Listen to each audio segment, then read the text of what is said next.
I am in the unenviable position of following a pastor who gets a standing ovation.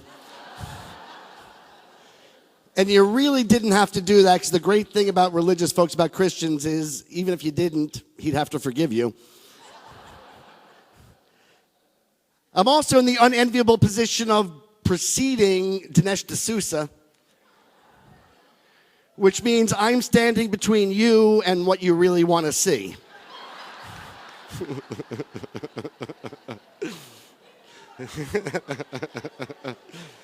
So I will make you a deal.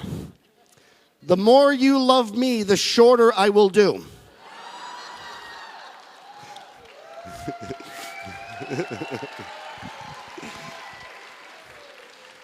Because as Lou said in the introduction, at least I think he did, my career is divided exactly down the middle. Half the time I am a political comedian.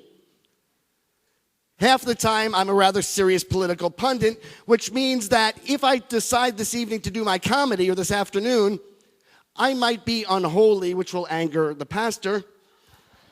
And no matter how brilliant I may be, I'm no Dinesh D'Souza.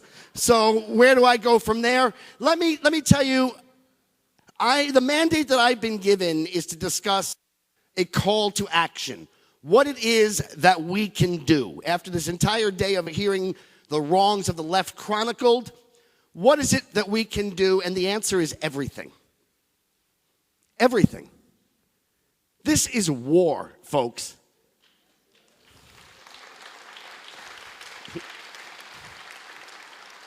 It may be war by a different name. It may be war fought in a different way. The way the Cold War was a different war than World War II.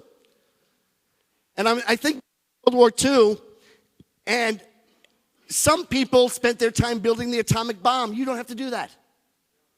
Some do. Some put things like this together, and what a great day this is it not?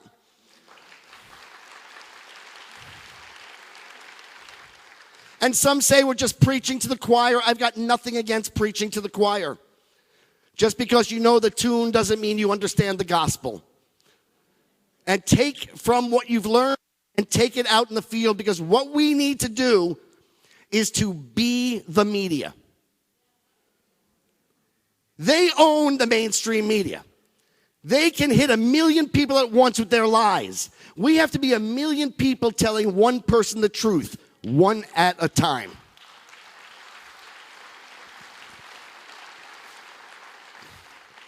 And let me be absolutely clear about something. I do not believe the Republicans are right about everything. It would be ridiculous to think one person is always right, much less a collection of 50 or 100 million people. Of course the Republicans aren't right about everything. I'd be childish to believe the Republicans are right about everything. What I believe is that the Democrats are wrong about everything.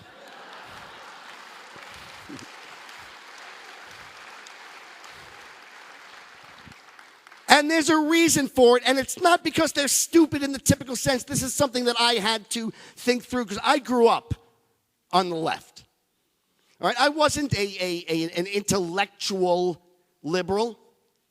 It wasn't like I thought through liberalism and compared it to conservatism and came down on the side of liberalism. I was not an intellectual liberal. In fact, there is no such thing.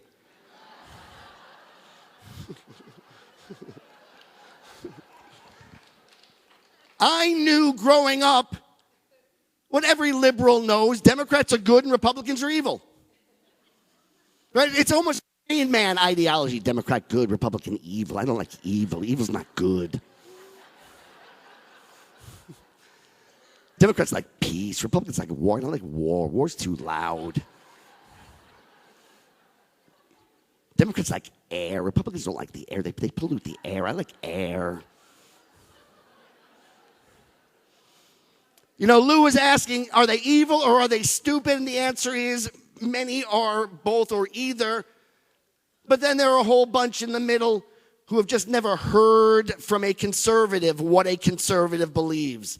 Where would they have heard it? Think about this. If you're my age, I was born in 1960.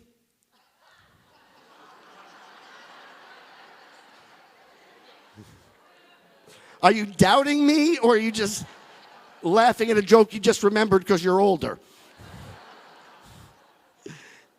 But where would I have heard what a conservative believes from a conservative?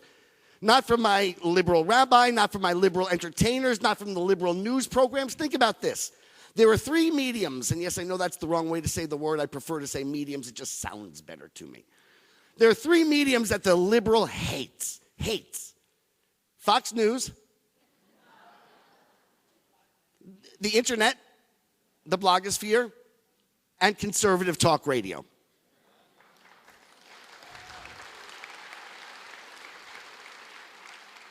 First of all, what do these things have in common? Every single one of them is a medium where debate and discussion is part. See, liberals only do well when they lecture to you. So they do well when they're the college professor lecturing to children and then punishing them if they disagree. Take those same arguments to talk radio where you have callers challenging the host. And Air America's gone in how long? Right there. Just fine on the 23-minute nightly news where David Gregory dictates the truth to you. Take those same arguments to the debate and discussion programs on cable, and there's only Fox News. They have cowed us into not speaking. For one thing, we're polite. And they have made debate and discussion something that is ugly. You're a racist, you're a bigot, you're a homophobe, you're a xenophobe. They have actually turned thinking into a hate crime.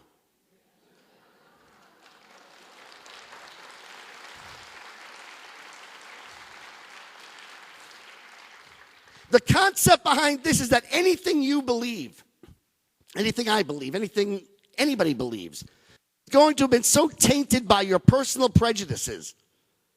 The fact that you're white, the fact that you're black, the fact that you're tall, the fact that you're short, that you're fat, you're skinny, you're rich, you're poor. Anything you believe is going to be just a reflection of your prejudices. Therefore, the only way not to be a bigot is to never think at all.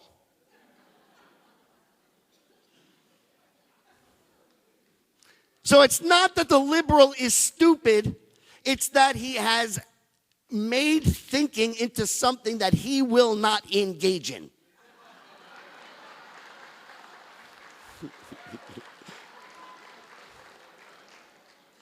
He's too good. You know, you wonder how it is that they could look at Benghazi.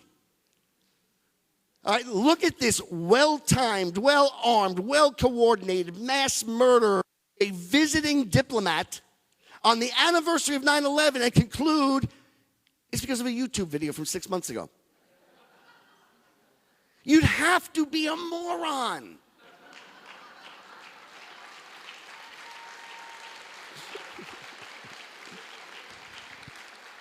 But the thing is, my cousin, my friend, my neighbor, my colleague isn't a moron in every other way. He's smart, decent, kind, loving, generous, and yet when it comes to these issues, how does he get to this? Here's the answer. It's the same answer we smack our heads in wonder. How can they look at the Middle East with this tiny liberal democracy of Israel, with its gay pride parades, with its freedom of speech and freedom of religion and Peace Now movement and a woman prime minister in the 1960s, surrounded by the most misogynistic, homophobic, hateful, and I do think a little bit anti-Semitic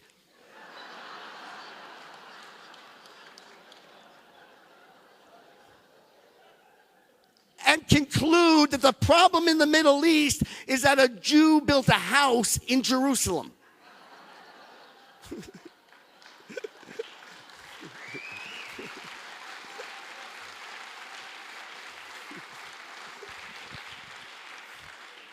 You'd have to be a moron. But they're not. So how is this to be explained? And here's the answer. Because thinking is a hate crime, they must start and end their beliefs by saying we all want the same things. We all want to just raise our family in peace and love our children. And, well, if this is the case, if there is no difference between Islam and Judaism or Islam and Christianity, then how do you explain the horrific terror attacks that are committed by the Muslims? If they want peace as much as the Jews do, then whatever horrors they commit must have been provoked. Why else would these lovely, peace-loving people who just want to live in peace, why would they do something so horrible? It must have been some provocation. And then the liberal starts to look down the list and can't find anything, can't find anything, can't find anything. A Jew built a house in Jerusalem. Right? They look at Benghazi, and it can't be that there's something wrong with Islam. That might just be their prejudices. Everybody wants peace. Everybody wants to live in prosperity and peace and love. So why would they murder our ambassador and do all these other horrible things? There must have been some provocation. And they look down the list, and they look down the list. A YouTube video 6 months ago. That's what must have caused it. So when you ask, are they stupid? No, not in the way you normally think about it. There's no actual retardation there.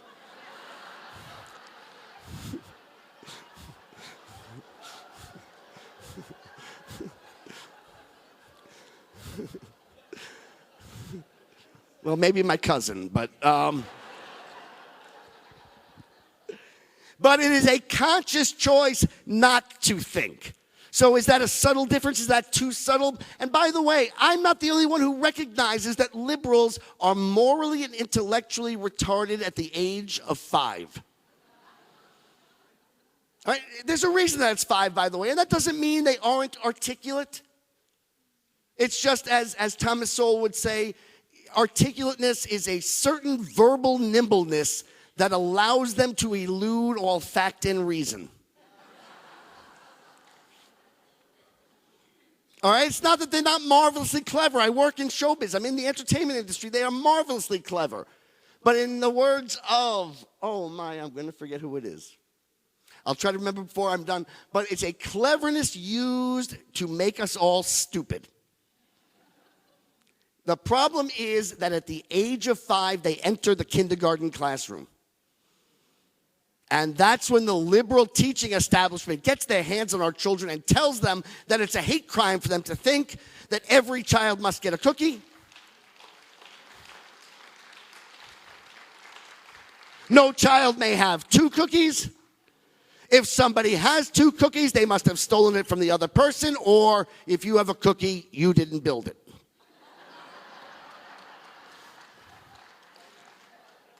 And the problem with that thinking is if you have a business and you didn't build it, 2 questions come up. Who did build it? Why did they build it for you? And why didn't they build one for the failure? You can heckle me or talk to me or ask me questions, anything you like. Just kill time until Dinesh gets here. I know who I am. I know my lot in life. And by the way, I'm a huge fan. I'm honored to be on just before Dinesh D'Souza. In fact, I do something that I don't do very often. I quote him in my book. For me to acknowledge that somebody else is brilliant, those of you who know me, it's like Rush Limbaugh saying somebody else is brilliant. Which he said about me last week. So,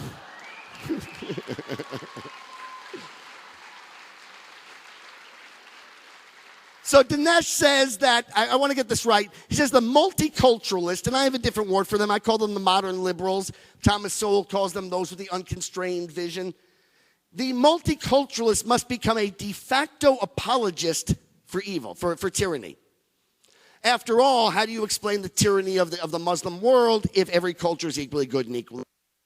It is just as true that he must become an antagonist to all that is good, right, and successful. If America is nothing special, how did we get so rich? And we stole it. We were imperialists. It doesn't matter that we're not imperialists. In fact, America is the least imperialist major power in all of human history.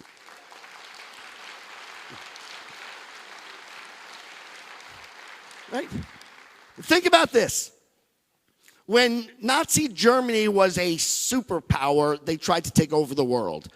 When Japan was a superpower, they tried to take over the world. When France was a superpower, they tried to take over the world. When Great Britain was a superpower, they tried to take over the world. After World War II, we were not only a superpower, but Europe was decimated, Asia was in ashes, Africa was, as always, a non-starter, and the Muslim world was primitive. We held in our hands a weapon that all we had to do was go to any other nation and say, we will use this if you don't let us take you over, and they would have let us. We had that power, and we didn't even take over Canada.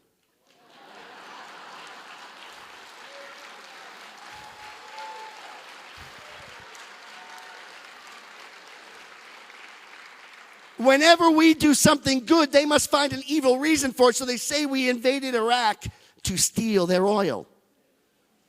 Why would we go all the way to Iraq to steal their oil when all we'd have to do is go over and take over Mexico?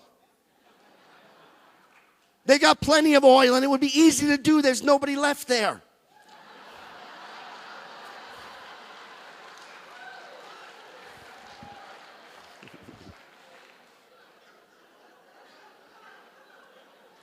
You know, and this notion that Obama is pushing that we need to make equal incomes, income inequality is unfair, it's not right.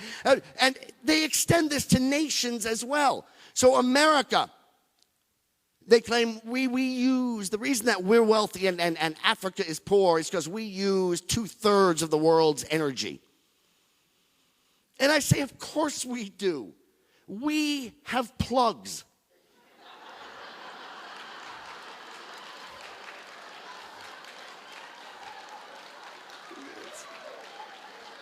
Right?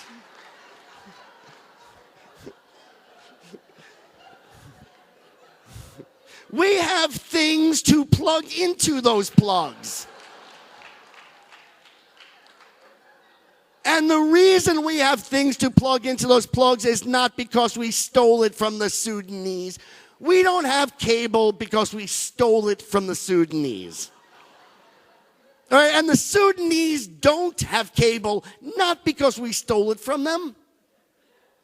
The Sudanese don't have cable because when you're hacking off the heads of 1 million of your citizens, chances are one of them may have been the cable guy.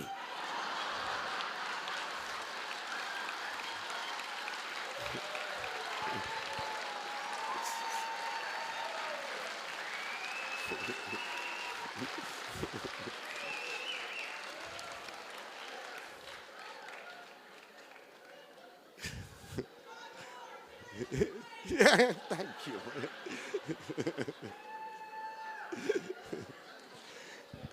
So the question is, are liberals stupid? And yes and no, but for my, if you don't think any deeper than a 5-year-old child does, then yes, you are stupid. And in fact, I argue that the modern liberal is the stupidest human being to have ever lived.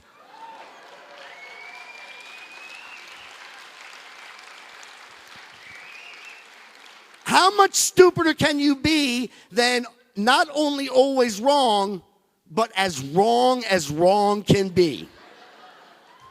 180 degrees from right, but now I have a problem. If the modern liberal is stupid as I believe him to be, how does he keep rising to the tops of his professions? All right, whatever it is, you may think of Nancy Pelosi. But the reality is, not that long ago, she was nothing less than the Speaker of the United States House of Representatives. Right? Whatever it is you think of Katie Couric, the woman is the most recent recipient of the Walter Cronkite Award for Excellence in Television Journalism. Right? Whatever it is you think of Henry Gates, the man is a tenured professor at Harvard University. If the liberal is as stupid as I believe him to be, how does he keep rising to the tops of his professions? And then it dawned on me. Liberals reach the tops of their professions because they enter only those professions where you don't ever actually do anything.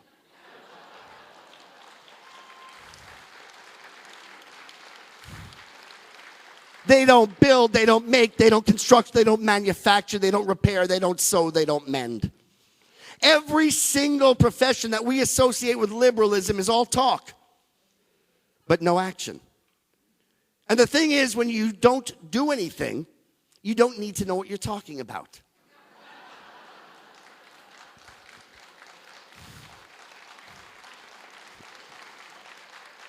Because when you don't do anything, what can go wrong? So the liberal flocks to academia. Why? The academic doesn't do anything. If he could, he would, but he can't, so he teaches. It is so obvious that the academic doesn't do anything that the very name of his profession has become a synonym for not doing anything. As in, it's all academic anyway. Let's go do something.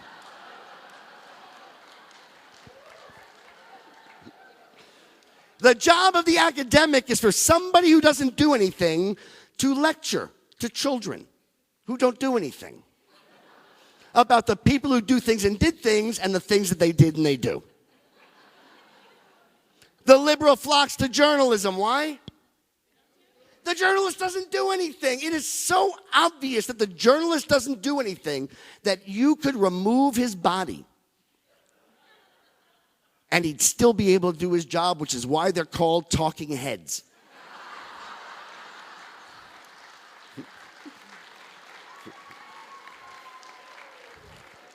The job of the journalist is for somebody who doesn't do anything. Report to the people who do things. The things that the other people who do things were doing while they were out doing things.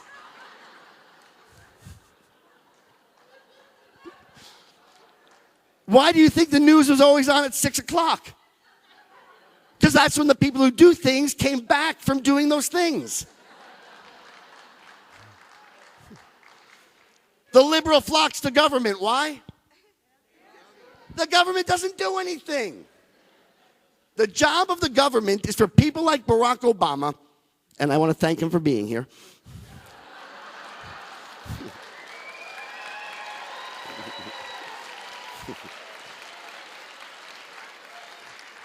And I can't wait till the debate between Hillary Clinton and Joe Biden. So, the job of the for people like Barack Obama who have never done anything to order the people who do everything to stop doing anything the way that they do those things. Ironically, if the people who do everything don't listen to the people who have never done anything, then the people who have never done anything will put the people who do everything in jail, where they won't be able to do anything, but where they will meet another Democratic Party constituency. And of course, the liberal flocks first and foremost to my industry, showbiz. Why? Because in showbiz, we don't do anything. The job of the actor is to pretend to be doing the things.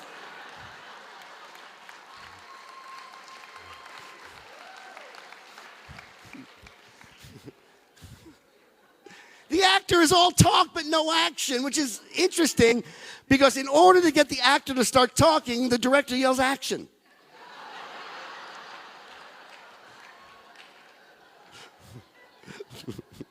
But the second there's any action, they send the actor to his trailer to talk with his entourage, and they bring in the stuntman.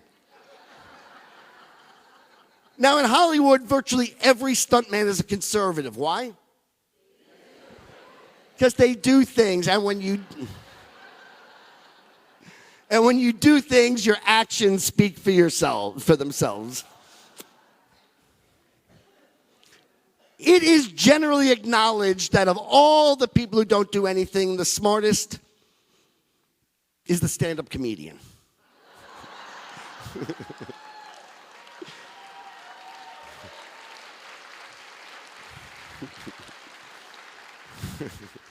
See, our genius is found in the fact that not only don't we do anything, but we do it in next to no time. As my friend Rich Voss would say, this is the only job in the world where you say to your friends, I got to go to work. I'll be right back.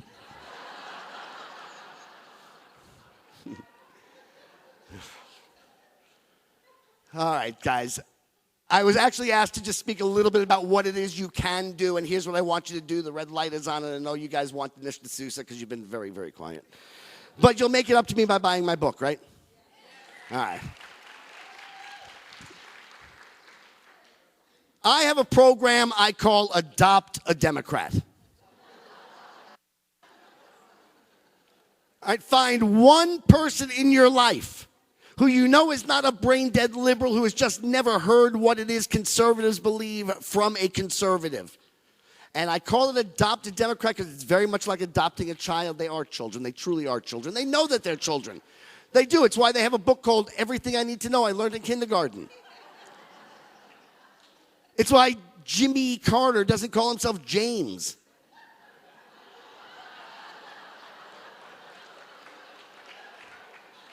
Okay, it's why Jesse Jackson talks to them in rhyme.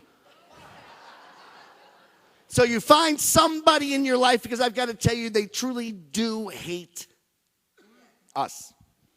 And they hate religious folk the most. Where are my Catholics? You see, the idea of being a liberal is we try, as conservatives, we try to better ourselves. Liberals spend their lives just being themselves. And you would think they would love the Catholics because you didn't even wait till you were born to start being yourself. You were yourself in the womb. And you would think the liberals would love you for that, because what is the womb? Basically, it's a liberal paradise. Right? Basically, you're sitting in a hot tub, feeding off of somebody else. All right, guys, thank you so very much.